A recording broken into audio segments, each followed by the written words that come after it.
Good afternoon. तो फिर आज हम अपना एनडीए बायोलॉजी का नेक्स्ट टॉपिक स्टार्ट करते हैं। आज का हमारा टॉपिक है ब्लड। तो बेसिकली हम आज ब्लड के बारे में पढ़ेंगे कि एक्चुअली ब्लड होता क्या है, ठीक है, इसमें कौन कौन से कंपोनेंट होते हैं और ब्लड से कौन कौन सी डिसीज़ होती है। और ब्लड पढ़ने के बाद हम देखेंगे कि ब्लड ग्रुप का क्या कॉन्सेप्ट है, ठीक है ना, ह्यूमन बींग्स में ब्लड ग्रुप का क्या कॉन्सेप्ट है। तो सबसे पहले ब्लड ग्रुप जानने के लिए हमें ये देखना होगा कि ब्लड क्या होता है। तो थोड़ा मैंने आज प्रोजेक्टर लगाया है, आज हम डायग्रामेटिकल स्टडी करेंगे। तो अगर हम ब्लड की बात करें तो सिंपली ब्लड को हम एक नाम से बोल देते हैं कनेक्टिव टिश्यू, ठीक है। क्या बोल देते हैं? It is a connective tissue, ठीक है। Blood is a connective tissue. तो ब्लड को हम कनेक्टिव टिश्यू हम इसीलिए बोलते हैं, कनेक्टिव का मतलब क्या होता है, जो कई चीज़ों को आपस में जोड़ता है, दो तीन चीज़ों को जो आपस में जोड़ता है, तो उसको बोल देते हैं हम कनेक्टिव टिश्यू। अब ब्लड को हम कनेक्टिव टिश्यू क्यों बोल रहे हैं, ठीक है, ब्लड को हम कनेक्टिव टिश्यू क्यों बोल रहे हैं, क्योंकि ये क्या करता है, सेल को आपस में कनेक्ट करता है, ठीक है। समझ में आ रहा है कि नहीं आ रहा है? Yes sir. तो हाँ, तो ब्लड को कनेक्टिव टिश्यू बोला जाता है। एक्चुअली क्या होता है, सेल को भी फूड चाहिए, ठीक है ना। Yes sir. सेल को क्या चाहिए? फूड चाहिए, ऑक्सीजन भी चाहिए, और उसकी में जो भी मेटाबॉलिक वेस्ट जो होता है उसको बाहर निकालना होता है। तो ये सारा काम जो होता है वो कौन करता है? ब्लड करता है।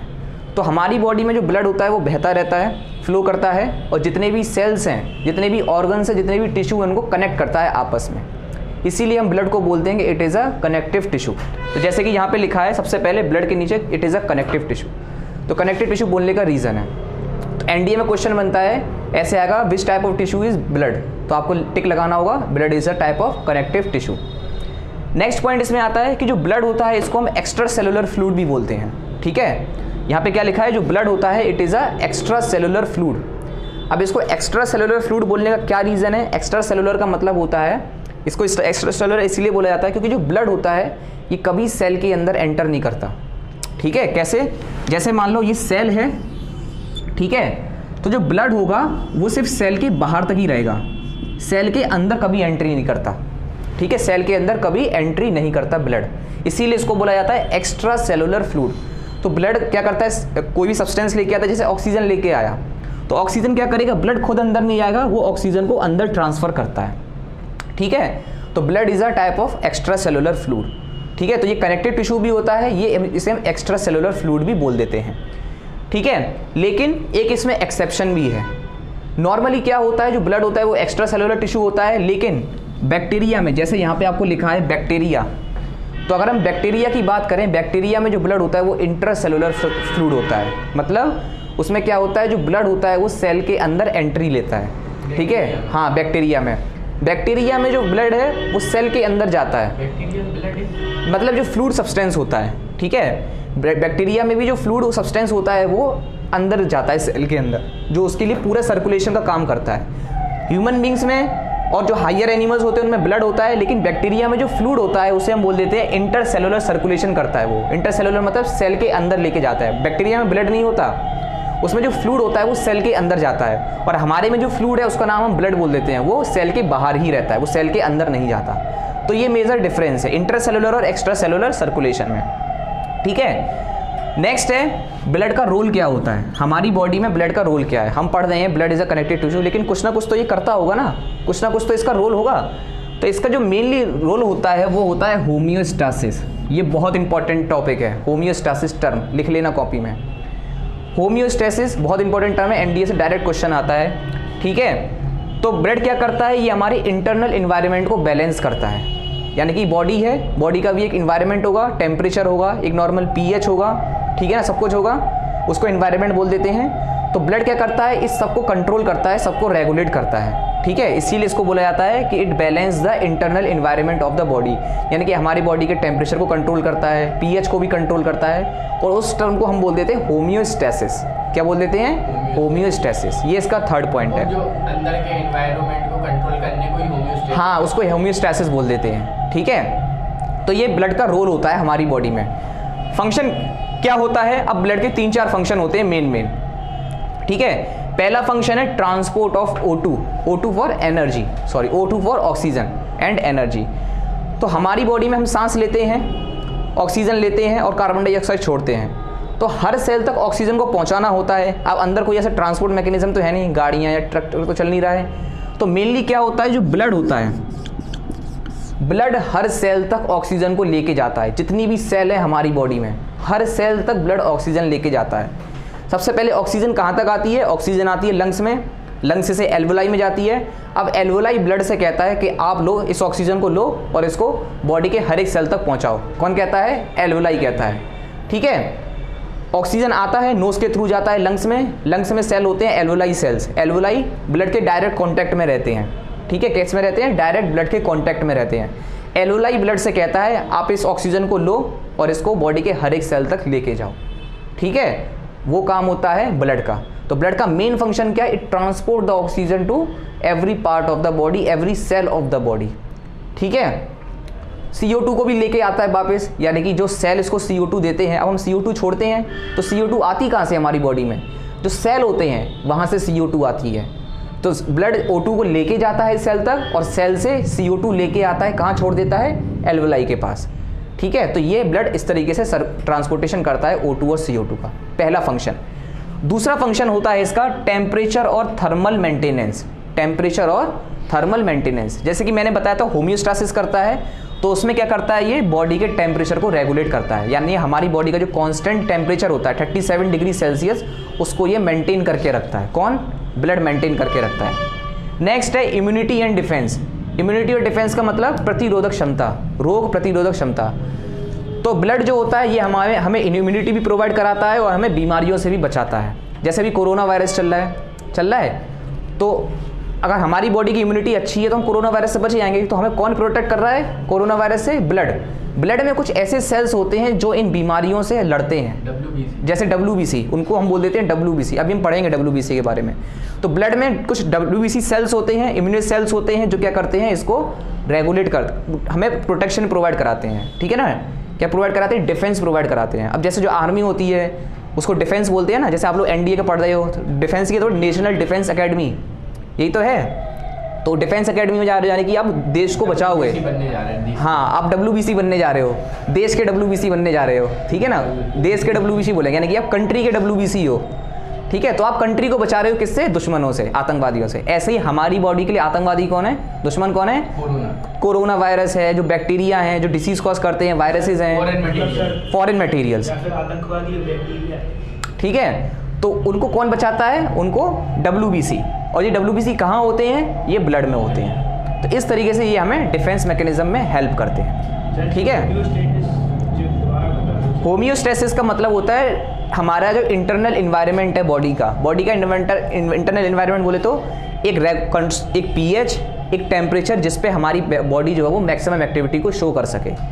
तो उसको कौन मेंटेन करता है, उसको ब्लड मेंटेन करता है, उसको हम होम्योस्टेसिस बोल देते हैं। ठीक है, तो ये ब्लड का थोड़ा सा इंट्रोडक्शन पार्ट था कि इसको हम कनेक्टिव टिश्यू बोलते हैं। ये एक्स्ट्रा सेलुलर फ्लूइड भी होता है, इसका रोल होता है होम्योस्टेसिस में, और ये इसके फंक्शन है। ट्रांसपोर्टेशन करता है O2 का और एनर्जी का, टेम्परेचर को रेगुलेट करता है, डिफेंस मैकेनिज्म प्रोवाइड करता है, और हमारी बॉडी की pH को भी रेगुलेट करता है। ब्लड का जो नॉर्मल pH जो होता है वो होता है 7.4। लिख लेना, the pH of the blood is 7.4। मतलब इसका जो pH होता है वो क्या होता है, स्लाइटली बेसिक, न्यूट्रल 7 होता है, 7.4 है ना, तो स्लाइटली बेसिक हो गया। तो जो ब्लड होता है उसका जो pH होता है वो स्लाइटली बेसिक होता है। और स्लाइटली बेसिक क्यों होता है, वो HCO3 बाइकार्बोनेट आयन की वजह से। ठीक है, बाइकार्बोनेट आयन की वजह से इसका जो pH होता है वो स्लाइटली बेसिक होता है। तो ये ब्लड का थोड़ा सा आपका इंट्रोडक्शन पार्ट है। अब इसमें से मेन क्वेश्चन कौन से बनेंगे, तो होम्योस्टेसिस से क्वेश्चन बन जाता है, pH से क्वेश्चन बन जाएगा। ठीक है, और ये पूछ लिया जाएगा कि इंटरसेलुलर सर्कुलेशन हमें किस में मिलता है, तो इंटरसेलुलर सर्कुलेशन हमें बैक्टीरिया में मिलता है। ठीक है, समझ में आ गया। ठीक है, नेक्स्ट आगे। ठीक है, नेक्स्ट है हमारा ब्लड इज कंपोज्ड ऑफ, यानी कि अभी तक हमने ब्लड के बारे में देख लिया। ठीक है, हमने किसके बारे में देख लिया, ब्लड के बारे में देख लिया। अब हम देखते हैं ब्लड एक्चुअली बना किससे होता है। ब्लड है किसी ना किसी चीज़ से तो बना होगा। तो ब्लड जो है वो दो चीज़ों से मिलके बना होता है। कितनी चीज़ों से मिलके, दो चीज़ों से मिलके बना होता है। एक होता है प्लाज्मा और दूसरा होता है ब्लड सेल। क्या होता है, एक होता है प्लाज्मा और एक होता है ब्लड सेल। ठीक है। अब ये प्लाज्मा क्या होता है, तो आप लोगों ने देखा होगा ब्लड फ्लो करता रहता है, यानी कि ब्लड जो होता है वो लिक्विड के फॉर्म में होता है। ब्लड जो होता है वो किसके फॉर्म में होता है, लिक्विड के फॉर्म में होता है। तो ब्लड को जो लिक्विड बनाता है वो प्लाज्मा बनाता है। तो प्लाज्मा प्रेजेंट होने की वजह से ही ब्लड जो है वो किस फॉर्म में होता है, लिक्विड फॉर्म में होता है। और लिक्विड फॉर्म में क्यों है, क्योंकि उसे पूरी बॉडी में सर्कुलेट होना है। ठीक है, तो पहला कंपोनेंट जो वो प्लाज्मा है, जो ब्लड को क्या बनाता है, लिक्विड फॉर्म में बनाता है। दूसरा जो इसमें क्या प्रेजेंट होते हैं, सेल्स प्रेजेंट होते हैं। क्या प्रेजेंट होते हैं, सेल्स प्रेजेंट होते हैं। कौन कौन से सेल्स, WBC, RBC और प्लेटिलेट्स। कौन कौन से सेल्स होते हैं, RBC, WBC, प्लेटिलेट्स। ये सिर्फ 3 तरीके के सेल्स होते हैं ब्लड में। ठीक है, और कोई सेल मत लिख देना। सर प्लेटलेट का क्या काम होता है? बताएंगे भी, सब कुछ बताएंगे। ठीक है, प्लेटलेट का क्या फंक्शन है सबको अलग अलग पढ़ेंगे। RBC, WBC, प्लेटलेट तीनों को अलग अलग करके पढ़ेंगे। लेकिन आपको पहले पता होना चाहिए ब्लड का कंपोनेंट क्या होता है। तो ब्लड में 2 चीज़ें होती हैं, प्लाज्मा जो ब्लड को फ्लूइड नेचर का बनाता है, और दूसरा इसमें सेल्स होते हैं। कौन कौन से, WBC, RBC और प्लेटिलेट्स। ठीक है, अब इन तीनों सेल को कंबाइन करके, ठीक है, यानी कि तीनों सेल को कंबाइन करते मतलब RBC plus WBC plus platelets, इन तीनों सेल को कंबाइन करके हम बोल देते हैं हेमाटोक्रिट। क्या बोल देते हैं, हेमाटोक्रिट। यानी कि इन तीनों सेल को जब हम एक कंबाइन करके एक टर्म बोल देते हैं हेमाटोक्रिट। ये टर्म इंपॉर्टेंट है, इसको नोट कर लेना। ठीक है, तो हेमाटोक्रिट क्या होता है, RBC, WBC plus platelets together are known as hematocrit. ये एक साइंटिफिक टर्म है। ठीक है, समझ में आया यहाँ तक। तो हेमाटोक्रिट। अब कितना कंपोजिशन होता है, तो 55% जो होता है वो प्लाज्मा होता है ब्लड में, बाकी का जो 45% होते हैं वो सेल होते हैं। ठीक है, तो टोटल जैसे मान लो 100% में से 55% लिक्विड प्लाज्मा हो गया ब्लड में, 55% प्लाज्मा है, और 45% क्या है, जो बाकी के 3 सेल है, RBC, WBC और प्लेटिलेट्स। अब इस 45% में से भी 1% WBC होते हैं और प्लेटिलेट्स होते हैं, और बाकी के 44% RBC होते हैं। यानी कि ब्लड में RBC का जो कंसंट्रेशन होता है वो 44% होता है, और WBC और प्लेटिलेट्स 1% बनाते हैं। ठीक है, और 55% लिक्विड प्लाज्मा होता है। ये इसका परसेंटेज के हिसाब से कंपोजिशन है। ठीक है, बता रहा हूँ। दूसरी तरफ आपका दिया है normal value of a cell, यानी कि एक ब्लड में इनकी नॉर्मल वैल्यू कितनी होनी चाहिए सेल की। ठीक है, यानी कि जो WBC हैं, RBC हैं, प्लेटिलेट्स हैं, इनका नॉर्मल वैल्यू कितना होना चाहिए। तो मेल में बताया गया है 40 से 50% होना चाहिए, फीमेल में बताया गया है तीनों चीज़ों मिला के हेमाटोक्रिट अगर बोलें तो मेल में 40 से 50% होना चाहिए टुगेदर, फीमेल में 37 से 48% होना चाहिए, और न्यूबॉर्न में 55% होता है। सबसे ज़्यादा न्यूबॉर्न में होता है, इसीलिए न्यूबॉर्न को प्रोटेक्ट बहुत रखा जाता है। ठीक है ना। हाँ, तो ये उसके पास इतनी सारी WBC है, एंटीबॉडी है, तो सर उसे नहीं, उसे मतलब प्रोटेक्ट, मतलब उसका इम्यून सिस्टम बहुत स्ट्रांग होता है। एक्चुअली जब बर्थ होता है तो एक्चुअली जो हमारा इम्यून सिस्टम है वो थायराइड ग्लैंड से कंट्रोल होता है। थायराइड नहीं, पिट्यूटरी ग्लैंड से। ठीक है, बताऊंगा अभी इसके बारे में, ये अभी आगे आएगा इसमें, अभी इसलिए नहीं बता रहा हूँ। तो आप अभी ये देखो, जो नॉर्मल वैल्यू ऑफ सेल जो है वो मेल में इतना होता है, फीमेल में इतना है, और न्यूबॉर्न में इतना है। सर न्यूबॉर्न में बहुत जल्दी खून निकल आएगा सर। क्यों खून क्यों निकल आएगा बहुत जल्दी? बहुत ज़्यादा है, खून ज़्यादा अमाउंट में नहीं है। ये क्या लिखा है, नॉर्मल वैल्यू। ये नॉर्मल वैल्यू है सेल की, इतना होना चाहिए। ठीक है, अगर इससे कम है तो प्रॉब्लम है, इससे ज़्यादा है तो इतना प्रॉब्लम है। ये नॉर्मल वैल्यू है सेल की, यानी कि RBC, WBC और प्लेटलेट्स की नॉर्मल वैल्यू ब्लड में इतनी होनी चाहिए। ठीक है, समझ में आया। तो ये है ब्लड इज कंपोज्ड ऑफ, यानी कि ब्लड किस किस से दो चीज़ों से मिलकर बना है, प्लाज्मा और ब्लड सेल्स। ठीक है, नेक्स्ट। ठीक है, नेक्स्ट है, अब हम देखते हैं कि ब्लड सेल्स क्या होते हैं। ठीक है, प्लाज्मा को अभी हम नहीं पढ़ेंगे, अभी हम देखते हैं जो ब्लड में जो सेल्स होते हैं वो कितने टाइप्स के होते हैं, कितने तरीके से होते हैं। ठीक है, तो ब्लड में जो सेल्स होते हैं ये 3 टाइप्स के होते हैं, जैसे कि मैंने अभी बताया था, RBC, WBC और प्लेटिलेट्स। ये 3 टाइप के सेल्स होते हैं, किसमें, ब्लड में बताया था अभी, RBC, WBC और प्लेटलेट्स, तीनों को मिला के हम हेमाटोक्रिट बोल देते हैं। अब क्या है, एनडीए में जो क्वेश्चन पूछा जाता है वो प्लेटलेट करके नहीं पूछेंगे। प्लेटलेट का दूसरा नाम होता है थ्रोम्बोसाइट्स, WBC का दूसरा नाम होता है ल्यूकोसाइट्स, RBC का दूसरा नाम होता है एराथ्रोसाइट्स। ठीक है, तो एनडीए में क्वेश्चन आता है थ्रोम्बोसाइट्स, ल्यूकोसाइट और एरेथ्रोसाइट से करके। डायरेक्ट WBC RBC नहीं पूछेगा, ठीक है, समझ में आया? क्लोज करो उसको। नहीं, ठीक है। तो ब्लड सेल्स में कैसे पूछा जाएगा? प्लेटलेट्स को हम थ्रोम्बोसाइट्स भी बोलते हैं, WBC को हम ल्यूकोसाइट्स भी बोल देते हैं, और RBC को हम एरेथ्रोसाइट्स भी बोल देते हैं। तो आपको पता होना चाहिए इनके दूसरे दूसरे नाम, ये नेम इंपॉर्टेंट है, ठीक है, समझ में आया? अब ये इनका नंबर बताया गया है कि ब्लड में इनका नंबर कितना होता है। तो K का मतलब है 1000। तो प्लेटलेट्स का जो नंबर होता है वो 250 से 400,000 तक हो सकता है, 250,000 से 400,000। WBC का जो नंबर होता है वो 5000 से 9000 होता है। RBC का जो नंबर होता है वो 4.2 से 5.8 मिलियन होता है। मिलियन मतलब लैक्स, 4.2 से 5.8 लाख तक। तो ये ब्लड सेल्स के बारे में है, यानी कि ब्लड में प्लाज्मा होता है, सेल्स होते हैं, सेल्स 3 तरीके के होते हैं, प्लेटलेट्स जिनको हम थ्रोम्बोसाइट्स भी बोलते हैं, WBC जिन्हें हम ल्यूकोसाइट्स भी बोलते हैं, और RBC जिन्हें हम एरेथ्रोसाइट्स भी बोल देते हैं। और इनका नंबर कितना होता है वो आपके सामने लिखा है। नेक्स्ट स्लाइड, नोट करते जाना इसको ध्यान से, ठीक है। अब यहाँ पे एक आपको डायग्राम बना हुआ है, यहाँ पे डायग्राम बना हुआ है। ये एक्चुअली जो डायग्राम है ये बता रहा है, ध्यान से देखो ना इधर, ये डायग्राम बता रहा है कि ब्लड में जो सेल्स हैं RBC, WBC और प्लेटलेट्स, ये बनते कहाँ हैं? सेल्स हैं, कहीं ना कहीं तो बनेंगे। तो जो RBC, WBC और जो प्लेटलेट्स होते हैं ये कहाँ बनते हैं? ये बनते हैं बोन मैरो में। कहाँ बनते हैं? बोन मैरो में। बोन मैरो जो हड्डियाँ होती हैं उन्हीं में एक स्ट्रक्चर होता है जिसे हम बोन मैरो बोलते हैं, वहाँ पर ही ये RBC, WBC और प्लेटलेट्स बनते हैं। अब एक बात आप लोग ध्यान से सुनना, प्लाज्मा का फॉर्मेशन बोन मैरो में कभी नहीं होता है, ठीक है? किसका? प्लाज्मा का। तो ये कंफ्यूजन मत हो जाना, प्लाज्मा मत लिखाना इसमें जाके कि प्लाज्मा का भी फॉर्मेशन भी बोन मैरो में हो रहा है, ऐसा नहीं है। सिर्फ RBC, WBC और प्लेटलेट्स ये 3 तरीके के सेल्स हैं, इन्हीं का फॉर्मेशन कहाँ होता है? बोन मैरो में होता है, सिर्फ इन्हीं का फॉर्मेशन होता है। बोन के अंदर बता रहा हूँ, हाँ, बोन मैरो बोन के पास में होती है।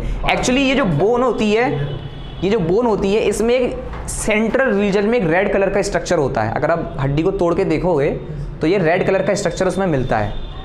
उस रेड कलर के स्ट्रक्चर को हम बोल देते हैं बोन मैरो, जहाँ पे ये तीनों सेल्स बनते हैं, RBC, WBC और प्लेटलेट्स, ठीक है। नॉर्मली जो बोन मैरो होती है वो हमारी थाई बोन में होती है, जो जंघा होती है ना, इसमें जो बोन पड़ी हुई है वहाँ पर बोन मैरो होती है, वहाँ पर मेनली RBC, WBC और प्लेटलेट्स का फॉर्मेशन होता है। बोन मैरो हमारी बॉडी में कई जगह है, ये नहीं कि सिर्फ एक ही जगह, कई जगह बोन मैरो है, और जहाँ जहाँ ये बोन मैरो होती है वहीं पर ये RBC, WBC और प्लेटलेट्स का फॉर्मेशन होता है। हड्डी से बाहर कैसे निकल जाती है? क्यों? यहाँ पे ब्लड सप्लाई नहीं होती है क्या हड्डियों में? अंदर होता है। क्यों नहीं होता है?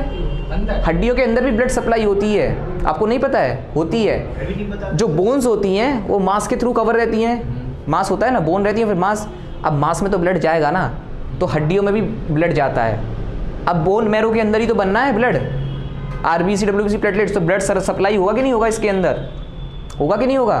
तो हड्डियों के अंदर भी ब्लड की सप्लाई होती है, ठीक है, मैंने खुद देखी है लाइव। हमारा मेडिकल प्रोफेशन है तो उसमें दिखाया जाता है ब्लड में, बोन में एक छोटा सा होल होता है, उसके थ्रू आर्टरी और वीन्स अंदर एंट्री करती हैं, ठीक है, समझ में आया? हाँ, नेक्स्ट करो। नेक्स्ट तो आपको इसमें क्या याद करना है? जो बोन मैरो होती है उसमें क्या बनता है? RBC, WBC, platelets. अब देखो ये आपको ब्लड में स्ट्रक्चर दिखाया गया है, ब्लड में क्या क्या होता है, ठीक है, तो ध्यान से देखना, ठीक है। तो हम एक ब्लड की बात करें तो ब्लड में क्या क्या होता है? ये जो ट्यूब लाइक स्ट्रक्चर देख रहे हो, ये ट्यूब लाइक स्ट्रक्चर जो आ रहा है ये ब्लड वेसल्स बोलते हैं इसको, जो ब्लड को लेके जाता है। ये रेड कलर के जो बड़े बड़े सेल्स देख रहे हो ना, गोल गोल, ये RBC हैं। ये क्या है? RBC। अब ये देख रहे हो, ये पकौड़े जैसा स्ट्रक्चर, ये पकौड़े जैसा स्ट्रक्चर देख रहे हो, ये क्या है? ये प्लेटलेट्स हैं। ये क्या है? ये प्लेटलेट्स हैं, ठीक है। और ये फ्लूइड देख रहे हो ना, येलो कलर का जो फ्लूइड, प्लाज्मा, ये प्लाज्मा है, ठीक है, समझ में आया? और ये जो हल्के हल्के मोटे मोटे वाले आप सेल देख रहे हो, बड़े कलर के, बैगनी कलर के ये सेल्स देख रहे हो ना, ये WBC हैं। तो हाँ, WBC का साइज बड़ा होता है RBC के कंपैरिजन में। तो ये इतने सारी चीज़ें ब्लड में होती हैं। तो प्लाज्मा जो होता है वो हमें येलो कलर का दिखता है, येलो कलर का, येलो कलर का दिखता है। अगर आप कभी देखो ब्लड को, अगर आप किसी बॉटल में भरो और थोड़ी देर के लिए उसे रख दो तो दो चीज़ें मिलेंगी आपको, रेड कलर का सब्सटेंस नीचे जम जाएगा और ऊपर आपको फ्लूइड दिखने लगता है ना, वो प्लाज्मा होता है। तो प्लाज्मा येलो कलर का दिखता है, आरबीसी है, इस शेप के दिखते हैं, ये पकौड़े जैसा स्ट्रक्चर आपको प्लेटिलेट्स हैं, ठीक है, और ये बड़े वाले जो सेल्स हैं इनको बोल देते हैं WBC सेल्स। तो ये इस तरीके से ब्लड कनेक्टिव टिश्यू होता है। डिफिशियंसी से कुछ होता है?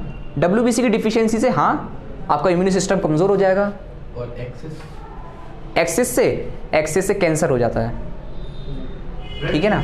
हाँ, ब्लड कैंसर बोलते हैं कि नहीं बोलते हैं? ब्लड कैंसर नाम की बीमारी सुनी है? तो क्या होता है उसमें जो ब्लड के जो सेल्स होते हैं उनका नंबर बढ़ जाता है बहुत ज़्यादा। क्यों सर? कैंसर है। कैंसर में होता क्या है, कैंसर में क्या होता है, जो सेल्स होते हैं, सर होता क्यों है? मैं बता रहा हूँ कैंसर क्यों होता है। कैंसर इसीलिए हो जाता है क्योंकि नॉर्मल क्या है, सेल नॉर्मली डिवाइड कर रहे हैं। अगर मान लो सेल की क्षमता है दिन भर में 100 सेल फॉर्म करने की, ठीक है, और अगर मान लो 100 सेल की बजाय सेल जो वो 1000 सेल प्रोड्यूस करने लगे, तो वो जो 1000 सेल क्या करते हैं, वो सब मिलके एक गांठ जैसा स्ट्रक्चर बना लेते हैं। उस गांठ को हम बोल देते हैं कैंसर। क्या बोल देते हैं? गांठ को हम बोल देते हैं कैंसर। तो बोलते हैं ना गांठ निकल आई तो जांच कराओ कोई कैंसर तो नहीं है, ठीक है ना। तो कैंसर कुछ नहीं होती है, लंप होते हैं सेल्स के। और ये क्यों होता है? ये होता है रैपिड डिवीजन ऑफ सेल्स से। जब सेल्स बहुत ज़्यादा डिवाइड करते हैं, अनकंट्रोल्ड डिवीजन करते हैं, तो वो कैंसर का रूप ले लेता है। ब्लड कैंसर का कोई सर वो नहीं है क्या? उससे बच नहीं सकते? एडवांस साइंस में है, टेम्पररी, परमानेंट इलाज नहीं है, टेम्पररी है। बस ब्लड चेंज करते रहो, डायलिसिस पे उसे रख देते हैं, लेकिन मौत निश्चित है। कैंसर का इतना अच्छा, कुछ कैंसर का इलाज पक्का है, जैसे ब्रेस्ट कैंसर है उसका इलाज आ चुका है, अच्छे से आ चुका है। डिपेंड करता है कैंसर किस ग्रेड का हो चुका है, 3rd स्टेज पे है, 2nd स्टेज पे या 1st स्टेज पे। 3rd स्टेज पे अगर कैंसर होता है तो बहुत मुश्किल होता है बचाना पेशेंट को, ठीक है।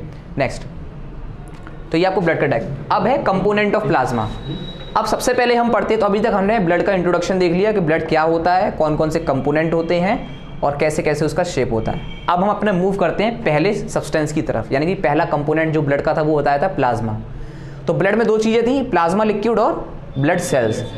तो प्लाज्मा जो होता है, ठीक है ना, वो फ्लूइड होता है, जिसकी वजह से ब्लड जो होता है वो फ्लूइड नेचर का हो जाता है। अब इस प्लाज्मा में क्या होता है, 90% वाटर होता है। अगर हम प्लाज्मा का कंसंट्रेशन देखें, कंपोजिशन देखें, तो 90% इसमें वाटर होता है। नोट करते रहो ध्यान से, मैं दूंगा नहीं PDF। हाँ, ध्यान से नोट करो, समझो इसको, इधर उधर मत देखो। हाँ, वाटर जो होता है प्लाज्मा में 90%, ये बहुत इंपॉर्टेंट टॉपिक है NDA के लिए, ये समझ लो, इससे क्वेश्चन आना ही आना है 100%। इससे क्वेश्चन आएगा, ये मत सोचो कि ब्लड कोई छोटा मोटा टॉपिक है। 100% 1 या 2 या 3 क्वेश्चन भी बन सकते हैं इससे। बहुत इंपॉर्टेंट टॉपिक है, इसको खास ध्यान देना इस टॉपिक पे, इसलिए मैंने इसको प्रोजेक्टर से बता रहा हूँ। डायग्राम बताने ज़रूरी है इसको, वरना मैं प्रोजेक्टर नहीं लगाता आज।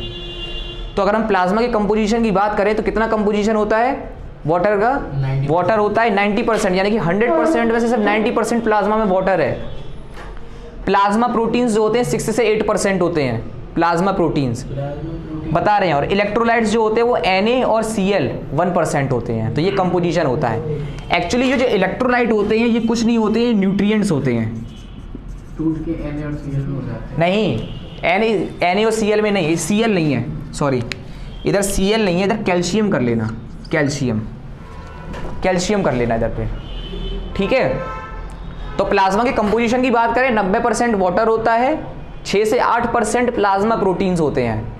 प्लाज्मा प्रोटीन, प्लाज्मा के सेल्स जिसे हम बोलते हैं, ठीक है, प्लाज्मा के सेल्स जो होते हैं वो प्लाज्मा प्रोटीन कहलाए जाते हैं। प्लाज्मा के सर कौन से सेल होते हैं? अब प्लाज्मा है तो उसमें सेल्स प्रेजेंट नहीं होंगे, फ्लूइड है, मॉलिक्यूल होगा कि नहीं होगा, केमिकल होंगे कि नहीं होंगे, प्रोटीन्स होंगे कि नहीं होंगे उसमें। अरे प्लाज्मा है, प्लाज्मा में मॉलिक्यूल होगा कि नहीं होगा। तो प्रोटीन क्या होता है, एक बायो मॉलिक्यूल ही तो है। तो इसीलिए इसमें प्लाज्मा प्रोटीन, जो उसमें प्रोटीन्स प्रेजेंट होते हैं उसे हम प्लाज्मा प्रोटीन्स बोल देते हैं, ठीक है। अभी बताऊंगा प्लाज्मा का फंक्शन क्या होता है, तो वहाँ समझ में आएगा आपको। इलेक्ट्रोलाइट्स होते हैं 1%। इलेक्ट्रोलाइट्स कुछ नहीं होते, न्यूट्रिएंट्स होते हैं। क्या होते हैं? इलेक्ट्रोलाइट्स जो होते हैं वो न्यूट्रिएंट्स होते हैं। और इसमें से 2 तरीके के आपको न्यूट्रिएंट्स मिलते हैं। कितने तरीके के न्यूट्रिएंट्स मिलते हैं? 2 तरीके के न्यूट्रिएंट्स मिलते हैं। कौन कौन से? सोडियम और कैल्शियम। और इनका कंसंट्रेशन कितना होता है प्लाज्मा में? ओनली 1%। सोडियम में चार्ज पॉजिटिव होता है, हाँ। में भी शायद पॉजिटिव ही होता है। हाँ, तो इससे कोई इलेक्ट्रोलाइट है ना, इलेक्ट्रोलाइट इलेक्ट्रोलाइट तो रिएक्ट करते हैं, तो दिक्कत नहीं। ये रिएक्ट नहीं करेंगे आपस में, नहीं करेंगे, ये न्यूट्रिएंट्स के फॉर्म में प्रेजेंट होते हैं, ये रिएक्ट नहीं करेंगे। ठीक है, समझ में आया? तो सोडियम और कैल्शियम ये दो न्यूट्रिएंट प्रेजेंट होते हैं। अब इंपॉर्टेंट बात, सोडियम और जो कैल्शियम होते हैं ये मोस्ट अबंडेंट न्यूट्रिएंट होते हैं हमारी बॉडी में, ह्यूमन प्लाज्मा में। तो लिख लेना, मोस्ट अबंडेंट न्यूट्रिएंट कौन सा होता है? सोडियम और कैल्शियम, जिसका कंसंट्रेशन ओनली 1% होता है। तो प्लाज्मा जो होता है वो 3 चीज़ों से मिलकर बना होता है, water 90%, plasma protein 6 to 8% and electrolyte, जिनको हम न्यूट्रिएंट्स भी बोल देते हैं, वो होते हैं ओनली 1%। और ये दो मेन इसमें न्यूट्रिएंट होते हैं, सोडियम और कैल्शियम, और जो मोस्ट अबंडेंट न्यूट्रिएंट होते हैं। तो ये प्लाज्मा का कंपोजिशन है। नेक्स्ट, ठीक है। नेक्स्ट है इसमें प्रोटीन्स इन प्लाज्मा। न्यूट्रिएंट्स अभी बताया था प्लाज्मा प्रोटीन 6 से 8% होता है, तो कौन कौन से प्रोटीन उसमें होते हैं और इन प्रोटीन का क्या क्या रोल होता है। ठीक है, आपको वहाँ से क्लियर दिख रहा है? ये यस सर। बिल्कुल साफ दिख रहा है? नहीं वर्ड्स नहीं सर। रीडेबल नहीं हो रहा है? लो सर, थोड़ा जूम करो। स्क्रीन में देखो, साफ आ रहा है क्या? स्क्रीन में तो आ जाए। नहीं आ रहा है? ठीक है, बंद हो गया। इसमें पॉज का ऑप्शन नहीं आता, नहीं, ये सबसे बड़ी दिक्कत है, ये दिक्कत है इसमें। लैपटॉप को कितने का तो होगा सर ये प्रोजेक्टर? 30,000। इसको घड़ी कर देना। और कल नहीं आता। लोकल क्या करोगे लेके?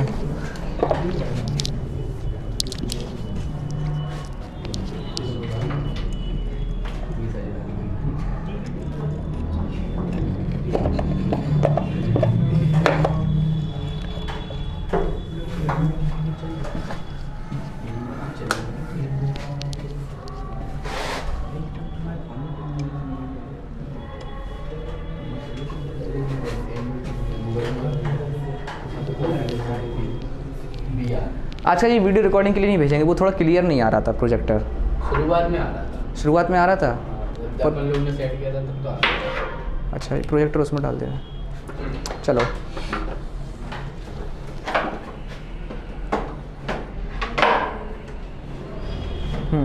तो प्लाज्मा प्रोटीन पे थे हम। ठीक है, प्लाज्मा प्रोटीन, ये सब कब दिखाऊंगा? उसका बटन ऊपर करो, हाँ ये वाला। ठीक है, प्लाज्मा प्रोटीन, हाँ उसका कवर चढ़ा दो, बैठ जाओ आराम से। प्लाज्मा प्रोटीन, ध्यान से देखो इधर, प्लाज्मा प्रोटीन्स के बारे में।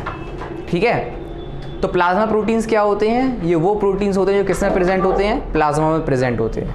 ठीक है, तो जिससे जो 6 से 8%, 90% तो वाटर होता है, 6 से 8% जो प्रोटीन होते हैं वो भी अलग अलग तरीके के प्रोटीन्स उसमें होते हैं। कौन कौन से अलग अलग तरीके के प्रोटीन होते हैं? अब ये प्रोटीन्स जो होते हैं बहुत इंपॉर्टेंट होते हैं, काफ़ी सारी चीज़ों में हेल्प करते हैं ब्लड में। प्लाज्मा का जो होता है वो बहुत बड़ा रोल होता है ब्लड में, ऐसे हल्की कोई चीज़ नहीं है कोई। अगर प्लाज्मा नहीं होगा तो ब्लड फ्लो ही नहीं करेगा, पहली बात। ठीक है, तो फ्लूइड नेचर किसकी वजह से आता है? प्लाज्मा की वजह से ही आता है।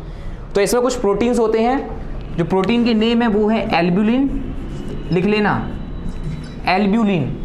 ठीक है, हंसो मत, एल्ब्यूमिन, हंसो मत, एल्ब्यूमिन। दूसरा है ग्लोब्यूलिन, दूसरा क्या है? ग्लोब्यूलिन, ये दूसरा प्रोटीन है। तीसरा प्रोटीन है फिब्रोनोजिन, फिब्रोनोजिन। चौथा प्रोटीन है अदर्स प्रोटीन, अदर XYZ कुछ भी हो सकता है। ये 4 तरीके के प्रोटीन्स होते हैं जो इसमें प्रेजेंट होते हैं। ठीक है, किस में प्रेजेंट होते हैं? प्लाज्मा में प्रेजेंट होते हैं। ठीक है, कितने? एल्ब्यूमिन, काम तो पढ़ाएंगे नहीं अपन। पढ़ेंगे, ग्लोब्यूलिन, एल्ब्यूमिन, फिब्रोनोजिन और अदर्स। ये 4, इम्पोर्टेंट है। हाँ इम्पोर्टेंट है 10th में है।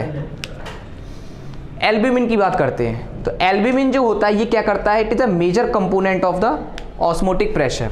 एल्ब्यूमिन क्या करता है? Help in osmotic pressure, osmotic pressure में हेल्प करता है। अब क्या होता है जो ब्लड होता है वो सेल के बाहर तक ही रहता है, सेल के अंदर एंट्री नहीं करता। सेल के अंदर एंट्री कौन करता है? सब्सटेंस एंटर करते हैं, ऑक्सीजन हुआ, ठीक है, एनर्जी हुआ। तो ये कैसे एंटर करते हैं? अब ऐसा तो है नहीं कि आए और सेल के अंदर चले गए, नहीं। इनमें क्या होता है कि ऑस्मोसिस नाम की प्रोसेस होती है। ऑस्मोसिस आप सभी ने सुन रखा होगा केमिस्ट्री में, ऑस्मोसिस। तो क्या होता है इसमें? एक ऑस्मोसिस नाम की प्रोसेस होती है जिसके थ्रू ये सब्सटेंस सेल के अंदर एंट्री करते हैं। और जो प्रेशर इसमें इस्तेमाल होता है वो प्रेशर को हम बोल देते हैं ऑस्मोटिक प्रेशर। और ये ऑस्मोटिक प्रेशर ब्लड में कौन बनाता है? एल्ब्यूमिन बनाता है। ये एल्ब्यूमिन नाम का प्रोटीन होता है जो प्लाज्मा में प्रेजेंट होता है। ये क्या करता है? ये एक प्रेशर क्रिएट करता है। क्या करता है? एक प्रेशर क्रिएट करता है। उस प्रेशर को हम क्या बोल देते हैं? Osmotic pressure. और ये प्रेशर क्या काम करता है? किसी भी सब्सटेंस को सेल के अंदर ढकेलता है, ब्लड में से सेल के अंदर ढकेल देता है। अच्छा, समझ में आया? डायरेक्टली तो सेल के अंदर कोई भी सब्सटेंस एंटर नहीं कर सकते, प्रेशर के थ्रू एंटर करना होता है मैम, ठीक है। उस प्रेशर को हम बोल देते हैं ऑस्मोटिक प्रेशर। यहाँ सीडोपोडिया का क्या काम है? वैसे ही तो शायद लेता हो। नहीं लेता है, सेल के पास नहीं होते सीडोपोडिया, हमारी वो अमीबा में होता है सिर्फ। एल्ब्यूमिन, ठीक है, यहाँ तक समझ में आया। दूसरा प्रोटीन है ग्लोबुलिन, ठीक है। दूसरा प्रोटीन क्या है? इसमें सर एक ही लिख लिया है। हाँ, ग्लोबुलिन। इसका काम है फॉर्म एंटीबॉडीज़। ये एंटीबॉडीज़ बनाता है। हमारी बॉडी में जो भी एंटीबॉडीज़ बनती हैं, ठीक है, जो भी एंटीबॉडीज़ बनती है वो कौन बनाता है? ग्लोबुलिन प्रोटीन बनाता है, ठीक है। अब जो एल्ब्यूमिन होता है, ठीक, इसका कंसंट्रेशन ग्लोबुलिन, ये फॉर्म एंटीबॉडीज़। फिब्रिनोजिन जो होता है ये किसमें किसमें फंक्शन करता है? Help in blood clotting. ये ब्लड क्लॉटिंग में हेल्प करता है। ब्लड क्लॉटिंग मतलब खून निकल आता है। हाँ, जैसे कभी आपको चोट लग जाए हाथ में तो कुछ देर बाद खून अपने आप जम जाता है, तो वो किसकी वजह से होता है? ब्लड क्लॉटिंग की वजह से। और ब्लड क्लॉटिंग होता किसकी वजह से है? फिब्रिनोजिन की वजह से होता है, जो किसमें प्रेजेंट होता है? प्लाज्मा में प्रेजेंट होता है, ठीक है। समझ में आया? तो ये फिब्रिनोजिन क्या करता है? Help in blood clotting. पहले सर सुनी थी प्लेटलेट्स की वजह से ब्लड क्लॉट होता है। नहीं, प्लेटलेट्स की वजह से। ब्लड क्लॉट सर उसमें सर जो अभी आपने को दिखाया था सर, तो पकौड़े जैसा स्ट्रक्चर था, वो प्लाज्मा था। प्लेटलेट्स होती है। हाँ, वो प्लेटलेट्स होती है। सर उसमें तो यही दिखाते हैं सर, जब भी हम लोग देखते कि चोट में सर वो पकौड़े जैसा अटक जाता, फिर नहीं निकलता। तो सर प्लेटलेट्स एक्चुअली क्या होता है, ब्लड क्लॉटिंग में 13 फैक्टर काम करते हैं। 13 प्रोटीन होते हैं टोटल मिलके ब्लड क्लॉट बनाते हैं। 13 प्रोटीन होते हैं, पता है? अकेले प्लेटलेट नहीं होता है। कितनी बड़ी चोट लगी? जितनी बड़ी चोट लग जाए, चाहे भले ही घाव हो जाए बड़ा सा, ठीक है। मैंने देखा था, एक था उसके एक्सीडेंट, मेरे खुद का एक्सीडेंट हुआ था, तो मेरे यहाँ से लेके यहाँ तक घाव बना हुआ था, इतना पूरा छिला हुआ था बुरी तरीके से, बुरी तरीके से, मतलब थोड़ा निकल आया था अंदर से, ठीक है। वो क्लॉट हो गया था पूरा ऑटोमेटिक। कोई मैंने मेडिसिन इस्तेमाल नहीं किया, कुछ नहीं इस्तेमाल किया, ऑटोमेटिक 1 महीने का वो पूरा क्लॉट हो गया। इतनी कैपेसिटी होती है।